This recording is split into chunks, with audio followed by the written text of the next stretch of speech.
नमस्कार, मी सुरेखा चनेकर आणि माझ्या श्वेता फॅशन डिझायनरमध्ये तुमचं अगदी मनापासून स्वागत आहे. तर आजच्या ह्या व्हिडिओमध्ये इथं तुम्ही बघू शकता मी पार्टीवेअर ड्रेस स्टिचिंग केलेलं आहे. तर हे 6 ते 7 वर्षाच्या मुलीचा ड्रेस आहे. तर सविस्तर शोल्डर आणि आर्मोल, गळा रुंदी, गळा खोल किती घ्यायचं म्हणून सविस्तर व्हिडिओ अपलोड केलेला आहे माझ्या चॅनलवर. बघितलं नाही तर तुम्ही नक्कीच जाऊन बघा आणि व्हिडिओ कसं वाटलं ते नक्की मला कमेंट करून कळवा. आणि घरच्या घरी तुम्ही तुमच्या मुलीला पण अशाच पद्धतीने ड्रेस स्टिचिंग करून घेऊ शकता.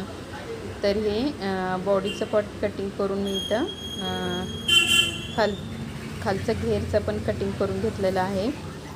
तर आता स्टिचिंग पण थोडक्यात इथं दाखवलेलं आहे. थोडं इथं व्हिडिओमध्ये न समजलं तर तुम्ही जाऊन नक्की मोठा व्हिडिओ बघा, तरच सगळ्या गोष्टी लक्षात येते त्या.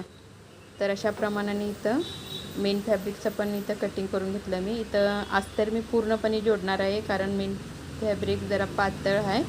तर मी पूर्णपणे अस्तरसाठी इथं अस्तर कमी पडलेला होता, तर मी इथं अस्तर पण खालच्या बाजूला जोडून घेते. त्याच्यानंतर इथं पुढच्या आणि मागच्या गळ्याची फिनिशिंग करून घेते. इथं तुम्ही बघू शकता. थोडक्यात इथं सांगितलेलं आहे. इथं नाही कळलं तर तुम्ही नक्की जाऊन मोठा व्हिडिओ बघा, तरच तुम्हाला सगळ्या गोष्टी लक्षात येतात त्या.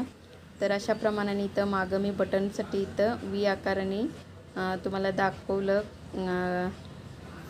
अशाच पद्धतीने टिप मारल्यावर कळत नाही म्हणून इथं खडूने आखून दाखवलेलं आहे मी. अशा प्रमाणे तुम्ही आखून स्टिच करा आणि इथं कटिंग करून घेऊन त्याच्यानंतर पलटी करून घ्या.